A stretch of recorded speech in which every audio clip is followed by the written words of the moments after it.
1 et 2, Lionel Cipolloni, autour de 2 livres, un qui s'intitule L'éloignement, voyage au pays sans nom, et l'autre Le crayon de l'automne sur les chemins de l'Alpe. Et je crois qu'il n'y a pas meilleure introduction que la lecture d'un tout petit passage.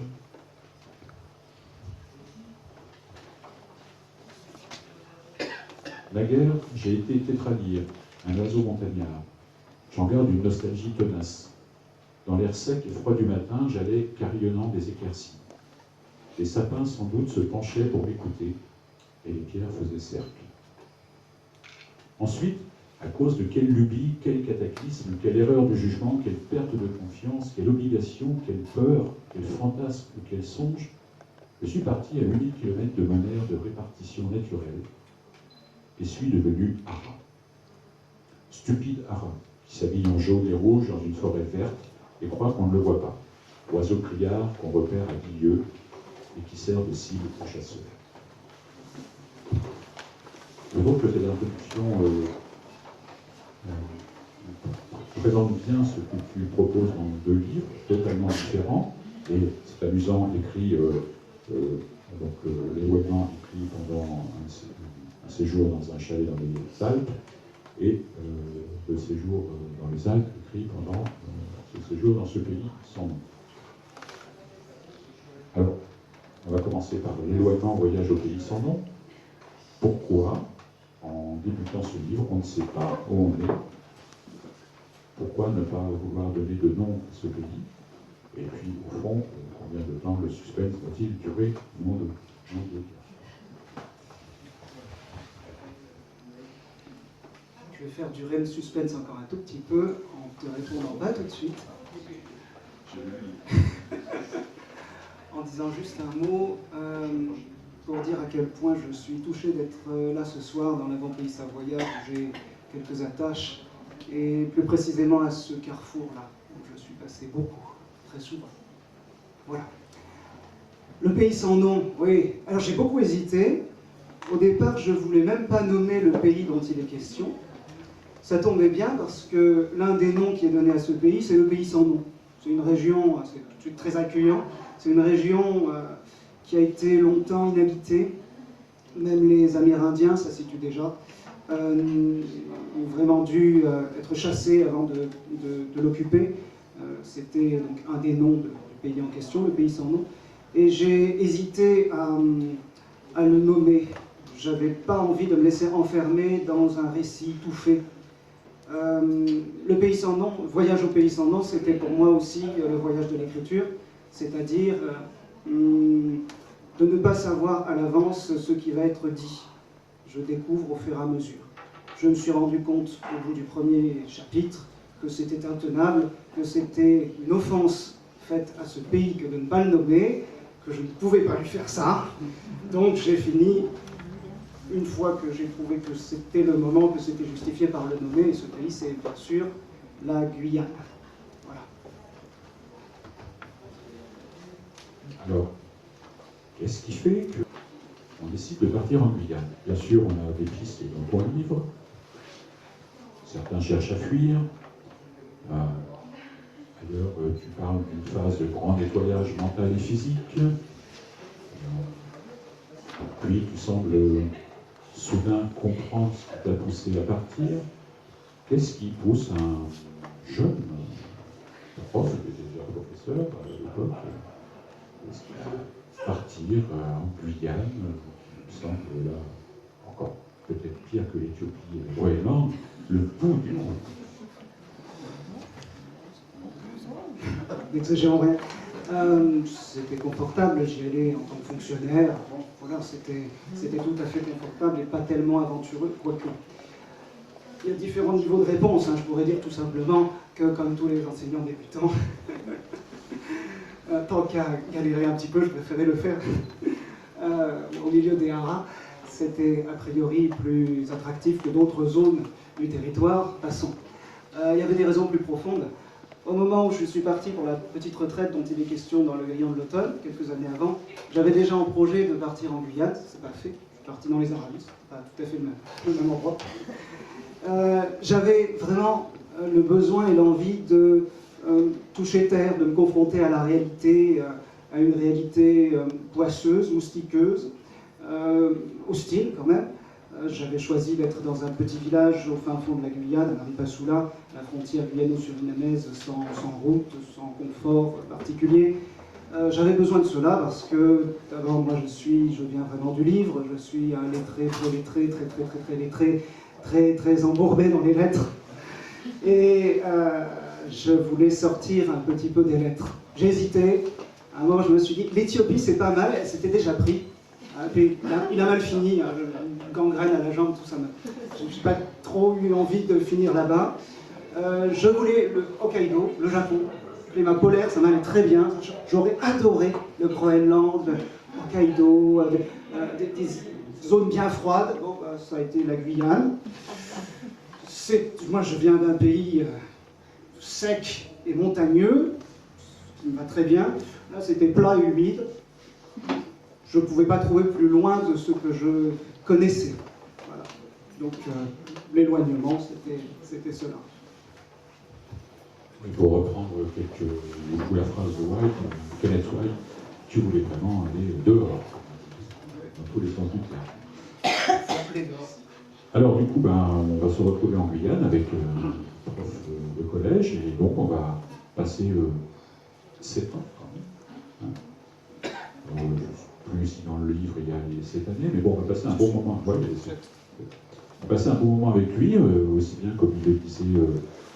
Avec ses écrivains, ses auteurs, White, Kafka, Fourier, Proust, d'autres, mais aussi dans une vie très quotidienne, alors là, très colorée, très bruyante, très vivante, plein de bestioles, Calimand, Anaconda, d'autres joyeusetés, des rares. Donc c'est un monde de bruit, de couleurs, et aussi, dans ce livre, on a en permanence, ou presque, un renvoi vers le brillant de l'automne. Beaucoup plus que le brillant de l'automne renvoie vers l'éloignement. Ici, il en est question. Et à un moment donné, tu parles d'une impression de vivre une vie dédoublée entre la mémoire de là-bas et ici, sans relief, de l'exil. Alors, peux-tu nous expliciter un petit peu ça, cette différence qu'il y a quand, on dirait que quand tu es à un endroit, tu parles beaucoup quand tu es en Guyane, tu parles beaucoup de cette Haute-Savoie ou Savoie que tu connais. Savoie, et dans la Savoie, ou dans la Haute-Savoie, les arrondissements, surtout la Salanche et la Haute-Savoie. C'était Savoie. Ça part dans ce cas. Il est question de la Guyane. Donc, c'est quoi cette impression de vivre une vie dédoublée? Oh, ça c'est tout simple, hein. Je crois que tous les gens qui se sont retrouvés longtemps loin de chez eux vivent cela. Dans le livre, il y a un passage, j'avais repéré, où je cite Frédéric Yves Janet, qui est un quasi-compatriote de Chambéry, et il dit ceci, c'est la citation que j'ai mise dans le livre: « Le soir tombe, je ne vois plus ce que j'écris, je trace des mots dans la pénombre, à la lueur des réverbères lointains.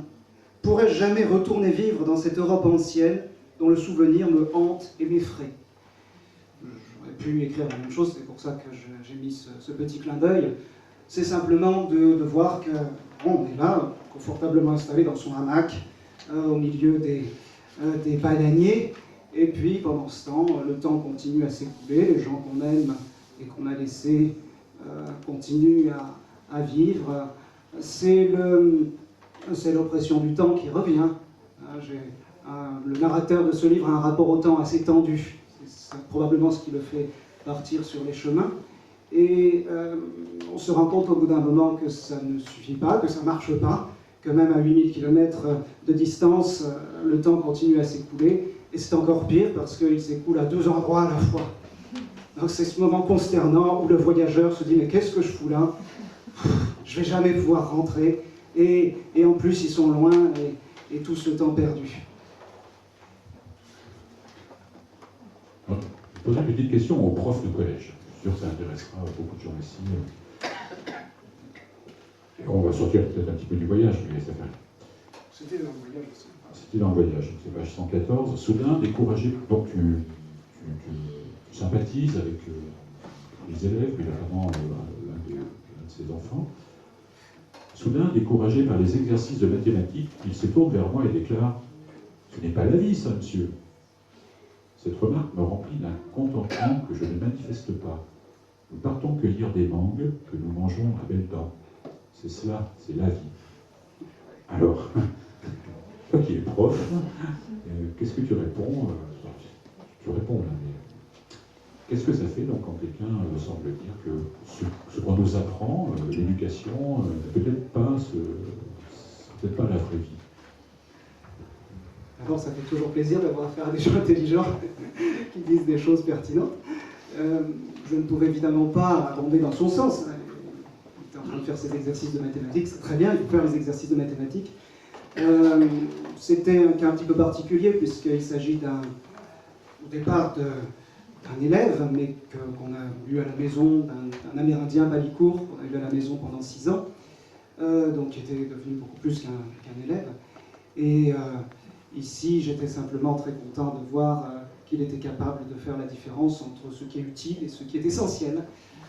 Croquer à pleines dents dans les mangues, c'est quelque chose de plus, comment dire, primordial. On découvre aussi, on découvre soi-même, Ouais. la sensation, le goût. Il y a la sensation, il y a le goût. Et, pour moi, il n'y a pas du tout de hiatus d'ailleurs entre ce que je peux faire en classe et cela. Travailler sur la littérature, puisque je suis prof de lettres, c'est aussi travailler sur la manière dont on peut revenir à la sensation, dont on peut revenir à l'essentiel. Donc je ne vois pas de séparation particulière. Je ne pouvais quand même pas lui dire « T'as raison, arrête de faire tes devoirs et contente-toi de manger des mangues ». Il n'y a pas besoin qu'on lui dise ça, de toute façon, il le sait tout seul. Même en Guyane, on est quand même loin de l'administration. Il y a quand même des gens qui surveillent, qui viennent, comment on appelle ça dans les écoles? Les inspecteurs. Les inspecteurs. Quand la pirogue se retournait pas, Inspecteur, la pirogue. Voilà un titre de livre, inspecteur. Alors, dans Le Grillon de l'automne, nous sommes donc en Savoie. C'est un livre alors beaucoup plus calme. Hein, j'ai peur des fois de mal lire.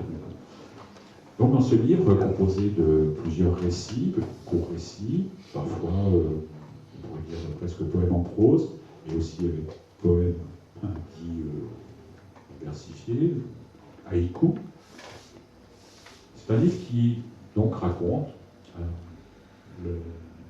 l'hivernage, je ne sais pas maintenant, mais un séjour donc, dans un chalet, dans les Aravis.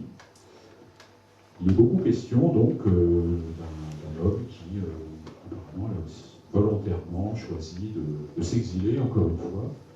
Il est beaucoup question de solitude, de réflexion, de recherche intérieure, de promenade, de petites, courtes, de rencontres avec des animaux, de quelques personnes, et surtout, je pense pouvoir dire que c'est plutôt une rencontre avec lui-même. À un moment, tu écris, à la suite d'une promenade, que tout ceci semble laisser au retour le ventre vide et le cœur pari. Moi, je m'interroge, je ne sais pas si je dois partir au long cours sur les chemins, avec un sac à dos transpiré, rencontrer les Éthiopiens, ou aller dans un chalet des Aravis, avec juste une petite lampe que je vais allumer le soir, le silence, la solitude. Est-ce qu'il y a un endroit où on ne met pas le ventre vide et le cœur pareil? On met beaucoup de temps à le trouver. On le trouve à l'improviste et on ne le trouve pas en continu. Quand je suis arrivé dans ce chalet des Aravis, j'ai eu vraiment le sentiment d'être accueilli par un lieu, un beau lieu, ouvert et protégé. C'est probablement aussi le sentiment de retrouver des émotions d'enfance. Dès que je suis dans un massif, disons, calcaire, de moyenne montagne, je suis chez moi. J'ai trouvé cet accueil. Et en même temps, c'est un accueil précaire, parce qu'il suffit de bien peu de choses pour qu'on sente que ça ne suffit pas, qu'il y a toujours un grain de sable, il y a toujours quelque chose qui cloche, il y a toujours une inquiétude quel que soit le lieu. Quand je suis arrivé dans une des maisons de Guyane, j'ai eu ce sentiment aussi d'être accueilli. C'est toujours quelque chose de fragile. Voilà. On sent bien, tu l'as dit toi-même d'ailleurs, que tu vis pour la littérature, ou presque, pour l'écriture, ou pour l'aider. Tu écris, page 142, avec une candeur imbécile, j'avais cru la prise assurée, le piolet du livre enfoncé dans le granit de l'existence. Mais le livre publié ne peut plus rien pour la vie de son auteur, dont il est séparé. Et ailleurs, dans le livre, tu cites Proust, qui a écrit « La vraie vie, la seule vie réellement vécue, c'est la littérature ». Comment Lionel Cepoloni entend-il ça, comprend-il ça? Est-ce qu'on a l'impression que c'est vraiment presque vital pour toi d'écrire? D'ailleurs, tu écris, tu prends des notes, ici, là, dans un cercle de dédicace, Lionel souvent écrit. C'est profond, vital. J'ai essayé de ne pas écrire, hein. Je n'ai pas réussi. Je me suis tué pendant longtemps. En Guyane, c'était aussi pour ça. Quand j'étais ado, la vraie vie, la seule vie réellement vécue, c'est la littérature. Ça m'allait très très bien. Je me disais, formidable, pas besoin de vivre, la littérature suffit. C'était assez confortable, en fait. J'étais dans mon placard avec la recherche du temps perdu, ça occupe. Et c'était vécu vraiment comme une façon de se retrancher. Tu disais au début de la rencontre, tu citais Bruce Chatwin qui dit il y a les écrivains qui se retranchent et ceux qui bougent. Moi, j'étais dans le retranchement total. Je pense qu'à ce moment-là, je ne comprenais pas la phrase de Proust, la vraie vie, la seule vie réellement vécue, c'est la littérature. Je le prenais comme une manière facile de ne pas vivre ce que j'avais à vivre. Je m'en suis rendu compte, quand même, et j'ai donc voulu sortir de la littérature par différentes voies, le voyage, la marche, toutes sortes de choses, l'ornithologie, plein de choses, la musique maintenant. J'ai toujours cette volonté de ne pas me laisser enfermer dans l'écriture, qui est quelque chose qui de toute façon retranche. Je me suis rendu compte que la littérature, bien comprise, ça n'était pas une manière de se retrancher, mais plutôt dans le retranchement de sentir le mouvement, de s'ouvrir au monde, de s'ouvrir à la danse, de s'ouvrir à ce qui est plus intense. Je sais que quand j'écris, ce sont des moments de vie particulièrement intenses et que même si je ne suis pas avec ce que j'aime, je suis profondément avec eux. C'est maintenant comme cela que je l'entends. Il n'y a plus de séparation entre la vie et la littérature. La vraie vie, la seule vie réellement vécue, c'est la littérature. Pour un musicien, évidemment, ce sera autre chose. Ce sont des moments où la vie et où on donne à la vie toute son ampleur, toute son intensité. Alors on va terminer cet entretien par quelque chose qu'on ne fait jamais à la télévision, mais c'est pas grave puisqu'on n'est pas à la télévision. C'est moi, l'animateur, qui vais donner un avis, et pour donner cet avis, en fait, j'ai cherché dans un dictionnaire de citations une citation d'un écrivain qui, pour moi, pourrait être en exergue de votre livre.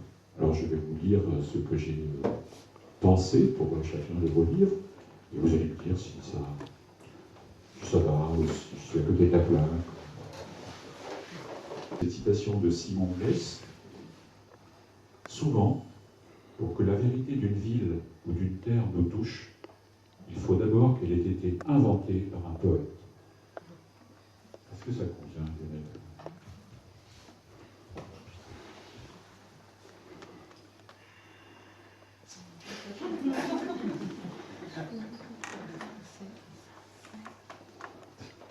J'explicite ce que j'ai écrit. Non, ok, oui, vas-y, je veux bien. Je voulais dire par là que dans tes livres, il y a la poésie, donc une langue.